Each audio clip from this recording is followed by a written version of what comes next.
சாகா வரமே வரமா சாபமானு தெரியாத இந்த நேரத்தில் டைரக்டர் ராமோட அடுத்த படைப்பான 7 கடல் 7 மலை படத்தோட ட்ரெய்லரை ரிலீஸ் பண்ணியிருக்காங்க. மார்ச் மாசத்தோட மென்டல் பீஸே எனக்கு இந்த படத்தை நம்பி தான் இருக்கு. அந்த ட்ரெய்லரோட வா மூமெண்ட் ஒரு ஆச்சரியமான விஷயம் என்னன்னு பார்த்தா படத்தோட முக்கியமான கேரக்டரே இம்மார்டல்லாம் தெரியும்ல, அவங்களுக்கு சாவே கிடையாது. இந்த படத்தோட எல்லா வீடியோஸ் அண்ட் ஆர்டிகல்ஸ்லயும் தவறாம மென்ஷன் பண்ணிட்டு வராங்க. இம்மார்டல்லாம் இந்த மறுபிறவி எடுத்து வாழ்ந்து இறந்து போய் திரும்ப மறுபிறவி எடுத்து வர்றதெல்லாம் கிடையாது. ஒரே ஸ்ட்ரெச்சா ஒரு வாழ்க்கையை தொடர்ந்து கண்டினியூஸா வாழ்ந்துட்டு வர்றது. இன்னும் அக்யூரேட்டா சொல்லணும்னா 8822 வருஷங்களா இந்த உலகத்துல இருக்காராம். அவரோட வயசே 8822 சொல்றாரு. யாரு சொல்றாரு? எஸ், அவரே சொல்லுவாரு. அந்த கேரக்டரே சொல்லும், ப்ரோ இதெல்லாம் சாத்தியமா? படமா இருந்தாலும் சரி, அது இருக்கட்டும், ஃபேண்டசி கதையா இருந்தாலும் ஒரு லாஜிக் வேணாமான்னு கேட்கலாம். எப்படி 8000 வருஷங்கள்லாம் சாத்தியமா இருக்கும்னு யோசிக்கலாம். ஆனா இது உண்மை கதை தாங்க, நீங்க நம்பிதான் ஆகணும். அத்தனை வருஷம் உயிரோட இருக்கிற கேரக்டர் நிஜம் தான், பொய்லா கிடையாது. சீக்கிரமே யார் அவர்னு ப்ரூஃபோட சொல்றேன். பட் யோசிச்சு பாருங்க, 8822 வருஷங்கள் ஒரு மனிதன் உயிரோட இந்த பூமியில இருக்காருன்னா அவருக்கு உலகத்தோட மர்மங்கள் என்னென்னலாம் தெரிஞ்சிருக்கும்னு. சும்மா ஒரு எக்ஸாம்பிளுக்கு, எந்த அட்வான்ஸ்டு டெக்னாலஜியும் இல்லாம எஜிப்ட்ல எப்படி பிரமிட் கட்டினாங்க, யாருக்குமே தெரியாத இப்போ வரைக்கும் ரகசியமா இருக்கிற கிளியோபெட்ராவோட சவப்பெட்டி இருக்கிற இடம், இப்படி நிறைய சொல்லலாம். அப்படியே நம்ம சைட் வந்தா எல்லா மதங்கள்ல இருக்கிற ரகசியமா இருக்கட்டும், கொஞ்சம் ஸ்பெசிபிக்கா யோசிச்சா குமரி கண்டம்னு ஒன்று நிஜமாலே இருந்துச்சா, கோவில் கீழே இருக்கும் புதையல்கள் எப்படி வந்துச்சு, அதுக்கு பின்னாடி இருக்கிற ரகசியங்கள் என்னென்ன, எப்படி அந்த பூட்டெல்லாம் திறக்க முடியும், 81 டன் இருக்கிற கிரனைட் கல்லை தூக்கி எப்படி கோவிலுக்கு மேல வச்சிருப்பாங்கன்னு ஏகப்பட்ட பதில் தெரியாத மர்மங்களை நிச்சயமா கேள்விப்பட்டோ இல்லைன்னா நேர்ல பார்த்தோ வந்திருப்பாரு. சோ இப்படிப்பட்ட ஒரு கேரக்டரை பத்தி கேட்கவே நமக்கு கொஞ்சம் இன்ட்ரெஸ்ட் வர்றப்போ படத்துல அந்த கேரக்டருக்கு உயிர் கொடுத்து அந்த ஸ்டோரியை டெவலப் பண்ணது கண்டிப்பா இது தமிழ் சினிமால வரப்போற வழக்கமான படங்கள்ல ஒண்ணு கிடையாதுன்னு ப்ரூவ் பண்ணுது. ட்ரெய்லர் பார்த்திருப்பீங்கன்னு நம்புறேன். ஒருவேளை பார்க்கலன்னா கண்டிப்பா ட்ரெய்லரை செக் பண்ணிட்டு வந்து இந்த வீடியோவை கண்டினியூ பண்ணுங்க. நிச்சயமா இந்த வீடியோ உங்களுக்கு இன்ட்ரெஸ்டிங்கா இருக்கும்னு நான் ஷோர் ஷாட்டா நம்புறேன். வீடியோ ஃபுல்லா பாருங்க. பார்த்துட்டு பிடிச்சிருந்தா மட்டும் லைக் பண்ணி சப்ஸ்கிரைப் பண்ணுங்க. சோஷியல் மீடியா லிங்க் எல்லாம் டிஸ்கிரிப்ஷன்ல இருக்கு. இன்ட்ரெஸ்ட் இருந்தா ஃபாலோ பண்ணி சப்போர்ட் பண்ணுங்க. ட்ரெய்லரை பார்த்திருந்தா இன்னும் புரிஞ்சிருக்கும். நிவின் பாலி கேரக்டர் நம்ப முடியாத பல விஷயங்களை செஞ்சிருப்பாரு. அதெல்லாம் எப்படி சாத்தியம், என்னென்ன மிஸ்ட்ரிஸ் ஒளிஞ்சிட்டு இருக்குன்னு ஒன்னொன்னா பார்த்துடலாம். ஃபர்ஸ்ட், இந்த படத்துல ட்ரெய்லர் பார்த்த வரைக்கும் 4 முக்கியமான கேரக்டர்ஸ் இருக்குன்னு புரிஞ்சுக்க முடியுது. ஃபர்ஸ்ட், மரணமற்ற மனிதன். செகண்ட், கதை நாயகன் சூரி. 32 வயசுல ஒரு நார்மல் மனுஷனா வராரு. இவர் ஜஸ்ட் நம்மள போல தான், இவர்கிட்ட எந்த சூப்பர் பவர்ஸும் கிடையாது. மூணாவது, வெவ்வேறு காலகட்டங்கள்ல வர மாயப்பெண். ஆனா ஒரே பெண் கூப்பிடுற தூரத்துல இருக்க மாட்டாங்க, கூப்பிட்டா தூரமா இருக்க மாட்டாங்க, அவங்க பக்கத்துல நிப்பாங்க. இப்ப நீங்க வெக்கத்துல இருப்பீங்க. ஃபைனலா ஃபோர்த் கேரக்டர் சாதாரண எலி அப்படின்னு நினைச்சிட கூடாது. இவரை சுத்தி தான் ஏகப்பட்ட முடிச்சுகள் போடப்பட்டிருக்கும்னு நம்புறேன். சூரிய அண்ணாவோட கேரக்டரை பொறுத்த வரைக்கும் ரொம்ப சிம்பிள். நம்மள மாதிரி ஒரு ஊடி போட்டுட்டு ஹெட்செட் மாட்டிட்டு தீபாவளி ராத்திரி அன்னைக்குமா ட்ரெயின்ல தனியா டிராவல் பண்ணி ஏதோ ஒரு ஊருக்கு போறாரு. இன்னொரு பக்கம் மரணமற்ற மனிதன் சம்பந்தமே இல்லாம ட்ரெயின்ல போறது, அதே நேரம் ஒரு விதமான சத்தம் எழுப்புறாரு. இதெல்லாம் அந்த காலத்துல முழங்குற ஒண்ணு. இதுக்கான டச்சை டைட்டில் அனௌன்ஸ்மெண்ட் வீடியோல கவனிக்கலாம். நிவின் கேரக்டர் இதே போல சத்தம் எழுப்புறப்போ பின்னாடி இருந்து சூரி கேரக்டர் ஈட்டி எடுத்து எரிய ரெடியா குறி பார்த்து நிப்பாரு. எல்லா உயிரும் முக்கியம் தான், பட் ரியாலிட்டிக்கு வருவோம். ஒரு இம்புட்டுக்காண்டி எலிக்காகவா இவ்வளவு பெரிய போராட்டம்னு நீங்க நினைக்கலாம். பட் இதை சுத்தி ஒரு அழகான மெட்டஃபரே பின்னாடி ஒளிஞ்சிட்டு இருக்கு.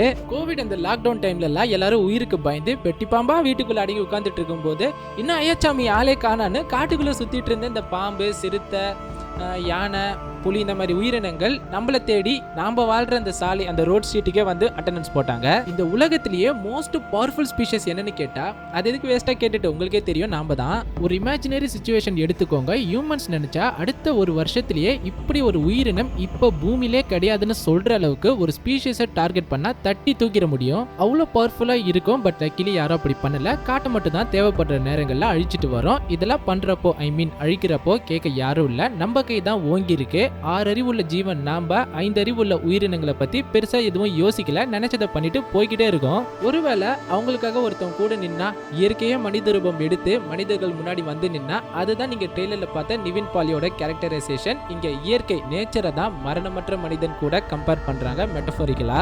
இயற்கை நமக்கு முன்னாடியில இருந்தே பல்லாயிரம் வருஷங்களா இந்த உலகத்தை பார்த்துக்கிட்டு தான் வருது. அதனாலதான் அப்ராக்சிமேட்டா 8822 வருஷங்கள்னு இந்த படத்துல மென்ஷன் பண்ணிருக்கலாம். ட்ரெய்லர் சென்டர்ல ஒரு ஷாட் வரும். சூரி தலையை பிடிச்சிட்டு மேல வானத்தை பார்த்து சுத்துவாங்க. அதுக்கு சிமிலரா வெரி நெக்ஸ்ட் ஃப்ரேம்லயே ஒரு குரங்கு இருட்டான குகைக்குள்ள இருந்து முதல் வாட்டி வெளியே வந்து வெளிச்சத்தை பார்த்து வானத்தை பார்த்தா எப்படி ரியாக்ட் பண்ணுமோ அது மாதிரியான உணர்வை வெளிப்படுத்தும். எக்ஸாக்டா இந்த பிளேஸ்மெண்ட்டை இப்படி கம்பேர் பண்ணலாம். நல்ல hairstyle, yellow hoodie, headset, Woodland shoe, branded jeans போட்டு போட்டோ எடுத்து ஸ்டோரி போடுற எல்லாரும் ஒரு காலகட்டத்தில் வாழைப்பழம் தேடி ஓடின குரங்குக தானே இயற்கை சூரிய கேரக்டரை ஞாபகப்படுத்துற ஷாட்டா ரிசம்பிள் ஆகுது. நான் இது ஸ்டைலுக்காகலாம் போடலங்க, கொஞ்சம் அந்த லைட் அதிகமாக இருக்குது, அதனால டெம்பரவரியாக போட்டிருக்கேன். இன்னும் குறிப்பிட்டு சொல்லணும்னா கதை நாயகனா சூரி பிளே பண்ணுற கேரக்டரே வேற யாரும் இல்லை, நாம் தான். சொல்ல போனால் படத்தில் எந்த கேரக்டர்ஸ்க்கும் பேர் கிடையாது. நம்ம ஜஸ்ட் அப்படியே நிவின் பாலி, சூரி, அஞ்சலின்னு தான் பார்க்க போகிறோம். ஸோ ரொம்ப சிம்பிள். ட்ரெயின்குள்ளே இருக்கிற இம்மார்டல் மேன் இயற்கை, அதுக்கு அழிவே கிடையாது. சூரி நம்மளை போல சாதாரண மனிதன். இயற்கைக்கு பிடிக்காத விஷயங்களை செய்கிறப்போ வர விளைவுகள் அண்ட் எலி character, other living things in the planet. இப்போ இயற்கை, நாம அண்ட் நம்மள சுத்தி இருக்கிற உயிரினங்கள், இது மூணும் சேர்ந்தது தான் உலகம். இப்போ இந்த மூணும் ஒன்னா இருக்கிற இந்த ட்ரெயின்ல தான் நம்ம பார்க்க போற இந்த உலகம் ஃபார்ம் ஆக போகுது. ரைட், இந்த உலகத்துல மழை பெஞ்சா போதுமா? பாருங்க, ட்ரெயின்குள்ள செடி கொடிகள் எல்லாம் வளர்ந்துருக்கு. ஏன் முதல்ல போல உயிரினங்கள் கூட வருதுல, இது மட்டும் போதுமா? முக்கியமான ஒன்று மிஸ் ஆகுதுல, அன்பு, தூய்மையான காதல், காலம் கடந்து அந்த ஒரே பொண்ணுக்காக தேடி போறது. இது எல்லாம் சேர்த்து தான் அந்த ட்ரெயினை ஒரு உலகமா, ஒரு டைம் கேப்சூல் காலப்பெட்டியா மாத்துது. வீடியோவோட ஆரம்பத்திலே சொன்னல, இது ஒரு நிஜமான கதை சம்பந்தப்பட்டு தான் எடுத்திருக்காங்கன்னு. உண்மையிலே ஒருத்தர் 1000 வருஷங்கள் வாழ்ந்திருக்காருன்னா அவரை இயற்கை கூட கம்பேர் பண்ணா நம்ம டிஸ்கஸ் பண்ணது கரெக்ட் தானே? சரி, அவர் ஏன் ஒரு மாயப்பெண்ணை தேடி பல வருஷங்களா சுத்திட்டு இருக்காரு? ஏன் எப்படி அவர் தேடுறாருன்னு கேட்கலாம். எனக்கும் தெரியல. ஒரு லிரிக் வரும், 7 மலை பெசம் நானே பாடிடுவா. 7 மலை 7 கடல் தாண்டி எங்கெங்கோ அலைகிறேன் உயிர் தேடி, காடோடு பாலை வயல் வெயில் தாண்டி நாடோடி அலைகிறேன் உன்னை தேடி, எங்கேயும் உன் தடமில்லை நீ இல்லா மண்ணேதும் என் இடமில்லை, சில 1000 ஆண்டாய் காத்திருந்தேன் 100,000 ஆசைகள் சேர்ந்திருந்தேன். எப்பா, எப்படிப்பட்ட வரிகள்டா சாமி! இந்த பாட்டு அவ்வளோ சூப்பராக இருக்கும். இதை விட ஒரு ஸ்பெஷல் ஐட்டம் ஒன்று இருக்கு, மறுபடி நீனு. என்னையா பெரிய இம்மார்டாலிட்டி, உலகமே அழிஞ்சாலும் இந்த பாட்டுக்கு அழிவு கிடையாது. ஸ்னாப் போடுறதுக்கு முன்னாடி தானோஸ்க்கு இந்த பாட்டை போட்டு காமிச்சிருந்தா எல்லாத்தையும் மறந்து எல்லாரையும் கூட்டிட்டு போய் விவசாயம் பார்த்துருப்பாரு.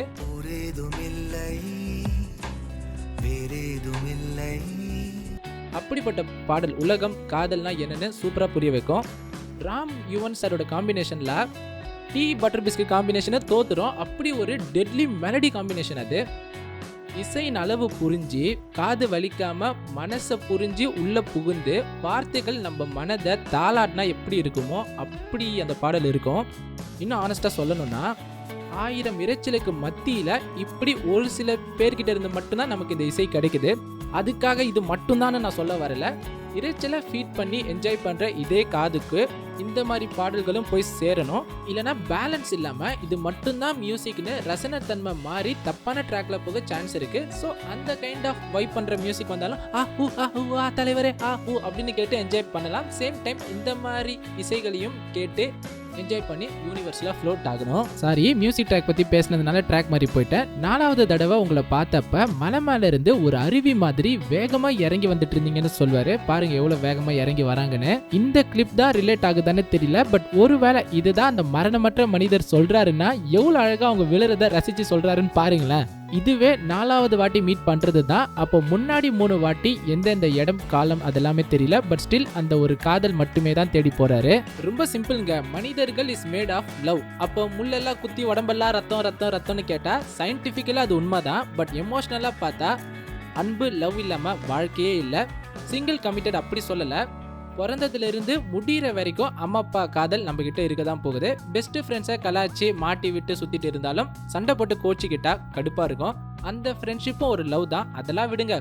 செல்ஃப் லவ், நம்மள நாமளே விரும்பலனா அங்க ஒண்ணுமே கிடையாது. இப்படி ஏதாச்சும் ஒரு வகையில லவ் இருக்கிறதால தான் எல்லார் வாழ்க்கையும் போயிட்டு இருக்கு, இந்த பூமியும் சுத்துது. இங்க இவரும் தன்னோட காதல தேடி 7 கடல் 7 மலை தாண்டி எங்கெங்கயோ அழிஞ்சு தேடிட்டு இருக்காரு. முயல ஈட்டியால குத்துற ஒரு ஷாட் இருக்கும். அதே ஈட்டிய சூரி கேரக்டர் கையில புடிச்சு நிக்கிற சீனை ட்ரெயின்ல பார்க்கலாம். இவரோட விஷன் எல்லாமே கோல்டன் டோன்ல தான் தெரியுது. அந்த லவ் ஃப்ரேம்ஸ் எல்லாம் அட்டகாசம். ஜஸ்ட் நினைச்சு பாருங்க, உங்களுக்கு ரொம்ப பிடிச்ச கிரஷ் ஒன்னு சின்ன வயசுல தொலைச்சிட்டீங்க, பல வருஷங்கள் அப்புறம் ஒரு நாள் பாக்குறீங்க. கையில மொபைல்லாம் ஒண்ணும் கிடையாது, டெக்னாலஜிலாம் இல்ல. பீச்ல தனியா உட்கார்ந்துட்டு நீங்க இருக்கிறப்போ தூரத்துல சைக்கிள்ல இருந்து வந்து உங்ககிட்ட ரூட் கேட்டா எப்படி இருக்கும்? நேத்து தொலைச்ச பொருளை இன்னைக்கு கண்டுபிடிச்சாலே அப்பாடான்னு ஒரு சந்தோஷம் இருக்கும். இங்க 8822 வருஷம் என்ன மாதிரி ரசனை. ராம் சார் போட்டிருக்க கிளாஸ்ல மட்டும் அஞ்சலி மேடமா அழகா காமிக்கிற லென்ஸ் ஏதாவது ஸ்பெஷலா ஃபிக்ஸ் பண்ணிட்டாங்களா என்னமோ தெரியல. படம் முடியறப்போ மனசுல நிக்கிற தேவதை மாதிரி ஒரு கேரக்டர் ரோலா தான் அது இருக்கும். இங்கெல்லாம் எனக்கு ட்ரெய்லர்ல அசரமா ஒர்க் அவுட் ஆயிடுச்சு. இந்த ட்ரெய்லர் அப்புறம் யுவனைய பாடல்கள் இதை நம்பி தான் இந்த படத்துக்கு நான் வெயிட் பண்றேன். படத்துல ஒரு காட்டுறாதீங்க, அப்புறம் நான் தாங்க மாட்டேன். மார்ச் மாசம் மென்டலிட்டிஸே இந்த படத்தை நம்பிதான் இருக்கு. இந்த வீடியோக்கு லைக் பண்ணா அவர் எலிய காப்பாத்திட்டாரா இல்லையான்னு கான்செப்டோட சொல்லுவா. லைக் பண்ணீங்களா? கலாட்டாடுங்க, நான் நம்ப மாட்டேன். உடனே லைக் பண்ணுங்க, அப்பதான் சொல்லுவேன். இன்ஸ்டாகிராம் ஐடியில டிஸ்கிரிப்ஷன்ல இருக்கு, ப்ளீஸ் மறக்காம ஃபாலோ பண்ணி சப்போர்ட் பண்ணுங்க.